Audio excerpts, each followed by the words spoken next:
सैकड़ों टन वजन वाला एक परमाणु बम अचानक जमीन की ओर गिर पड़ा। लेकिन किसी ने सोचा भी नहीं था कि वह बम उड़ान भर रहे पायलट को सीधे 10,000 मीटर ऊंचाई से नीचे खींच ले जाएगा। पायलट डर के मारे पसीने पसीने हो गया और हवा में तेजी से नीचे गिरने लगा। साथ वाला साथी उसकी मदद करने दौड़ा ही था कि अगले ही सेकंड वह आदमी हवा में ही राख बन गया। सदमे से उबरने का मौका भी नहीं मिला था कि तभी केबिन में रखी शराब की बोतल जोर से लुढ़कने लगी। आदमी को तुरंत समझ आ गया कि कुछ बड़ा गड़बड़ है। वह फटाफट कॉकपिट में पहुंचा और जो देखा उसे देखकर उसकी रूह कांप उठी।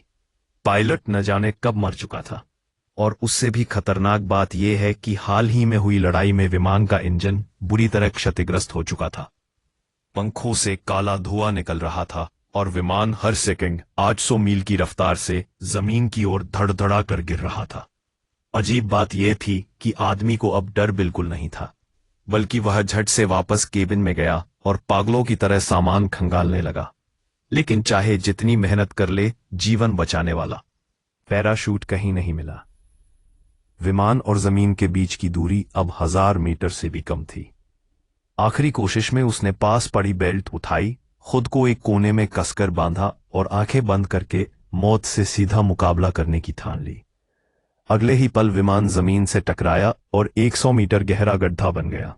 टुकड़े टुकड़े होकर हर जगह छर्रे उड़ रहे थे। लोगों को लगा वह आदमी तो अब जरूर मर गया होगा, लेकिन तभी गड्ढे के बीच की कीचड़ में अचानक बुलबुले उठने लगे और अगले ही सेकंड एक विशाल हाथ ऊपर उठा।